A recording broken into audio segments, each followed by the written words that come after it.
Meredith, the League of Women Voters is focusing on several issues this session, including ethics. Why is it that you think New Mexico needs to move forward on ethics right now?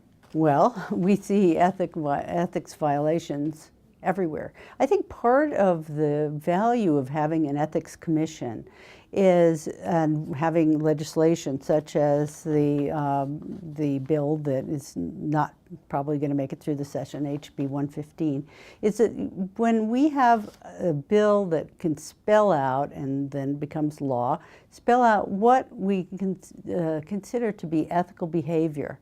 And we have protections on, privacy, of course. We know that there are some whistleblower protections right now, but we need to basically spell out to people because there are a lot of gray areas, and an ethics commission will basically promulgate principles so that people will know what's ethical and what's not ethical. And I think having the accountability right there, people can't say, "Oh, well, I didn't know." We're seeing that right now with Senator Griego, that he didn't know that there was a cooling off period. So training is an issue, but you're also pushing for more enforcement of the rules that we already have existing in law. Absolutely. The Governmental Accountability Act is actually quite broad, and a lot of public employees. I was a public employee, I suppose, for decades and decades. I retired as assistant vice president at Santa Fe Community College, and I had never even heard of the Governmental Accountability Act, and yet, I, in some ways, as Santa Fe Community College, was a state employee. And it wasn't until long after it had come into being that I heard about it, and I was already retired. So, I think part of it is we don't know that all these ethics provisions exist. And I think if having an ethics commission could help us to bring all of those, those statutes and acts and so on into, basically together, and then there were training across for all public employees and for actually citizens at large, we would have a much more ethical society. So just in the past week or so, we've seen a state senator resign for the first time in a long time, and apparently over an ethics issue, a conflict of interest. Doesn't the fact that he resigned say to you that the system is working as it should? Well, he didn't resign until he was called before an interim committee of the legislature. I'm not exactly sure the title of the committee, but he didn't resign until Saturday or Friday. And actually, the ethics violation was known and investigated for a really long time. Everyone is trained, legislators, they're trained that they cannot have, basically they cannot benefit from any of the legislation that they've passed. And so he knew it. Having sat through that training, he had heard it.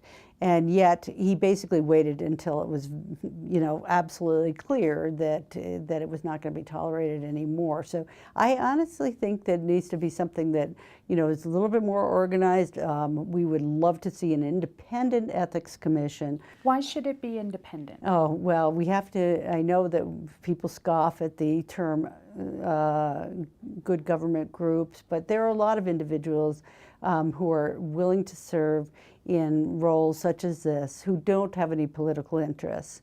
And we believe that they will make better decisions about some of the issues that might come before them than people who still have vested interests in way things will proceed. Senator Candelaria, this week Republican Congressman Aaron Schock resigned amid questions about misuse of his funds. And here in New Mexico, Senator Griego resigned after an investigation into an apparent conflict of interest in a real estate deal. Are these two high-profile cases just the tip of an iceberg, or do you think they are evidence that the system that we have now is working? I think it's more of the latter. Of course, we have to be constant and vigilant in ensuring that our processes for developing and enforcing the rules is always working, that it's functional, and that it has some teeth to it. But I'm honored to serve in this legislature. There are 111 people now here who I firmly believe are committed to doing the right thing. What we need to do is just make sure that we have clear rules, that we educate folks on those rules, and then when they are violated, that we do enforce. I don't think it's a tip of an iceberg. I think it's a sign that the system that we have in place works, and that when the public needs to see people held accountable, that is possible, and that when it happens, that confidence is restored. And yet critics say that the New Mexico system doesn't work because the committees don't meet very regularly and much of their work is tied up in confidentiality. Why shouldn't we have an independent group that does this with more transparency? I'm not so sure I'm against an independent ethics commission, nor do I immediately see the immediate need for it. I think what you've seen through the last several months is that the legislature is entirely capable of stepping up to the plate and policing itself. We wouldn't have seen the events of the last several weeks transpire the way they did if that wasn't the case. I think that what we need to be careful about when looking at those proposals is ensuring that you're also not creating a space for sort of frivolous, politically motivated ethics complaints to be filed against anyone, be that a candidate, be that an elected official, be that the governor, because that misuse and abusive process, I think, does more or just as much to erode our system of government and our ability to have serious debates in the legislature. Most New Mexicans, according to the polls, think their politicians are corrupt. Wouldn't it be easy for you to reassure or even convince them that that's not true by having a process that cleared publicly some of those complaints that were not true? I think that that's a valid conversation to have of something that's cleared or what should and should not become public, and I'm willing to have that conversation. I will say of one of those 111 politicians, I gave up my legislative pension when I came into office at the age of 25 because I thought that eroded public confidence. You have people in this chamber who do incredibly brave and difficult things to serve the public. And maybe it falls upon us to have that conversation with people one-on-one, because it's easy to slander people in the press and it's easy to score political points by criticizing the institution. But I think there's real and sober debates we need to have about ethics and transparency, and not to politicize it. Because at the end of the day, no one wins when you're trying to get the bigger gun. If we can have that kind of conversation, I'd be all in favor of it.